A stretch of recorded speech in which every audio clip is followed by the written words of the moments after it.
If I could persuade you to believe what tonight I hope I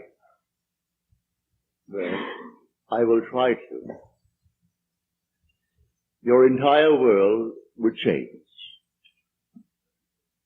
You hear the word God, the word Jehovah, the word Lord, the word Jesus, the word Christ, and you think of something other than yourself. One that is greater, one that you would worship. Tonight it is my purpose to show you that God and the eye of man are one. When you say I am, that is the God of Scripture. Confined as you are, you think, how could it be? God created the universe and sustains it. And here I am, like a little worm, 10 years, and then I vanish. But now let us turn to Scripture. We turn now to the 16th chapter of Matthew. And the question is asked of the disciples, the followers, those who have heard him. And he said to them, who do men say that the Son of Man is? And they reply, well, some say John the Baptist, come again. Others, Elijah. Others, Jeremiah, or one of the prophets. And then he said to them, but who do you say that I am? And the spokesman called Peter answered and said, thou art the Christ, the Son of the living God. And he said to him, blessed art thou, Simon Bar-Jonah, for flesh and blood could not have told you this, but my Father who is in heaven. So here he equates the Son of Man with the eye of man, not the organ that sees or through which you see, but your sense of awareness, that I amness, when you are aware of being, your consciousness, your human imagination. So he equates the two. The Son of Man spoken of in the Old Testament and brought forward into the New is nothing more than the eye of man. And he calls it the Christ, and defines Christ as the Son of God. Now we find Christ being defined in the New Testament as the power of God and the wisdom of God. So the eye of man is the power of God and the wisdom of God. If man does not know it, well, then he will not exercise that power. He will not exercise that wisdom. So tonight I am trying to persuade you that when you say I, before you say anything, that is the power and the wisdom of God. You can't separate the power of God and the wisdom of God from God. So you will say in the end, I and my Father are one, for he is called the Son of God. Now we are called upon to test this, if it be true. Can we test it? I hope you'll put it to the test. When I tell you that your own wonderful I amness is God, though prior to that you believe that you are little something, moving across the earth for a few years, 70 years, and then you will vanish, in the hope of some restoration, but a hope, no assurance. But now I'm going to tell you that you really are God. Your own wonderful consciousness, your human imagination, that is the God of Scripture. And there is no other God. Imprisoned as you are in these bodies of flesh, You did it for a purpose. Now let us see what it tells us about this Son of Man that is now equated with the I of man. No one has ever ascended into heaven but he who descended from heaven, the Son of Man. You'll read that in the 3rd chapter, the 13th verse of John. So here we find you are a pre-existent being. No one can ascend into heaven but he who descended from heaven, the Son of Man. Your ascension in the next verse, the 14th verse, is shown you how you ascend. As Moses lifted up the serpent in the wilderness, so must the Son of Man be lifted up. That's all imagery, and yet it is true. You descended into generation in a world of death where everything begins, it waxes, it wanes, and then it disappears. But there's something in you, clothed in this garment, that does die. That is pre-existent. And its home is heaven, which is harmony. You gave it up completely. You aren't pretending that you're a man. You descended into man. You became man.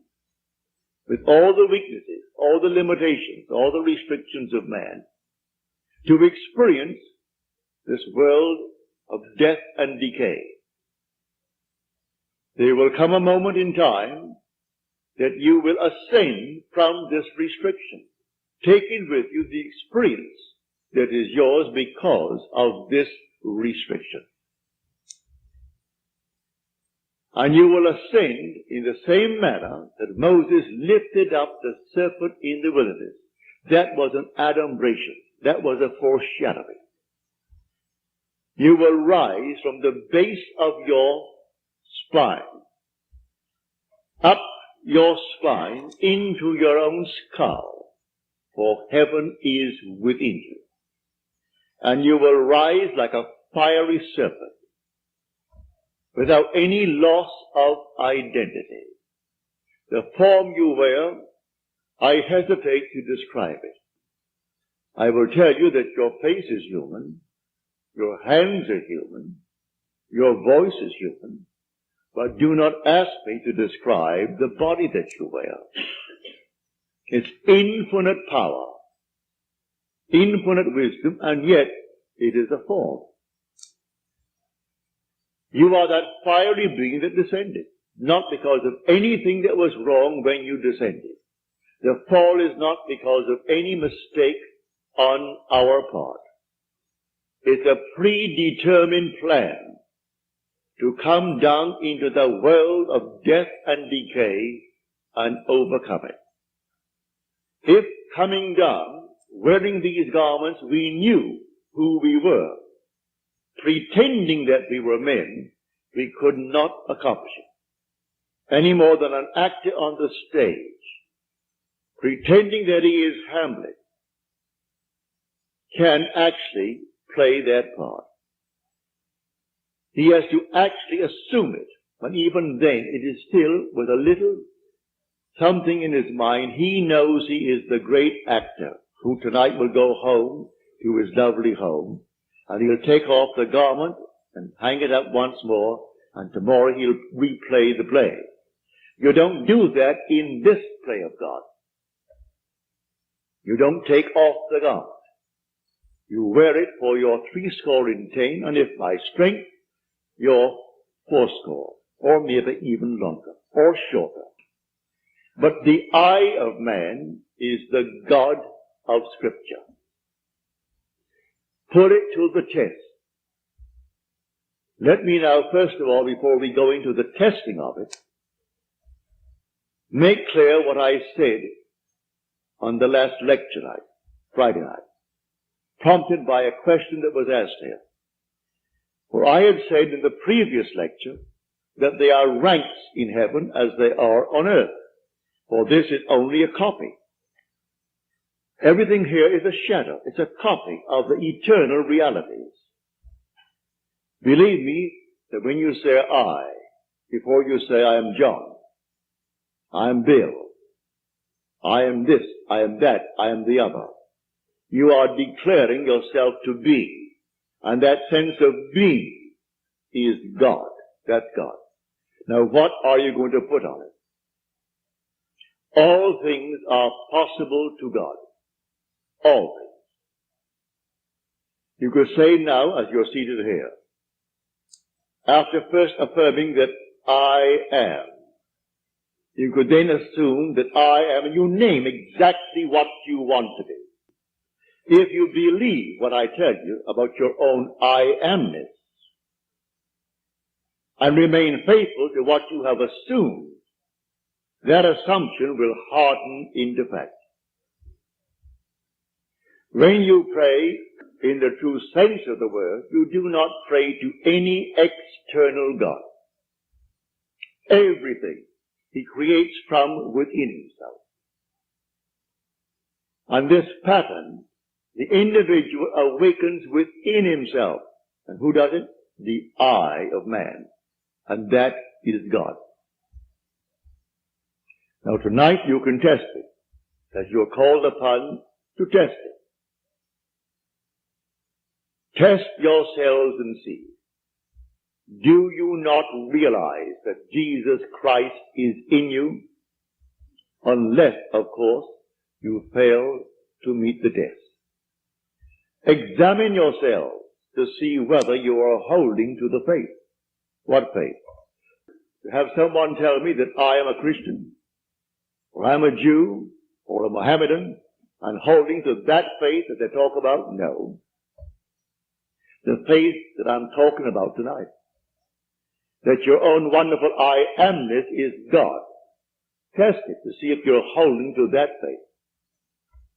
If you're holding to that faith, and all things are possible to God, you should be able to prove it in the testing. Having convinced myself through experience, I have come to the conclusion that because I am aware that I am, that is God. For if by him all things are made, and without him is not anything made that is made, and I start from scratch, only imagining a state, and then I boldly assume that it is real, that I am actually experiencing that state now. And then in the not distant future, that state crystallizes in my world. Well, then I have found God. I have found the source of the phenomena of life. My only concern then is to share it with others and tell them, for they're all one. We are one. No one is greater than the other, not fundamentally. In his claims of what he is in the world of Caesar, he has more money, or he has so-and-so and so-and-so, but basically the same creative power in the man tonight behind bars serving life is the same creative power of the one who sentenced him to life. Is the same being. There is only one God. Hear, O Israel, the Lord, our God, the Lord is one. And the word translated, the Lord, is Yod He Vav He. Properly translated is I am. When you go unto the people of Israel, and they ask you, what is his name? And you claim that the God of Abraham, and the God of Jacob, and the God of Isaac sent you. You say unto them, I am has sent me. That's my name forever. And by this name I shall be known throughout all generations. But man finds it difficult keeping the tense. And so he speaks of thou art. or he is. And he never actually comes down to the fundamental and knows that I am. I am the cause of the phenomena of my life, good, bad, or indifferent. I have to live with it and change my assumptions if I would change the world in which I live. But now, can I help a seeming other? I say you are myself pushed out. Can I help another? Yes, because there's only one. If your request of me comes within the framework of the golden rule, something that I would like done to me, then I can willingly help you.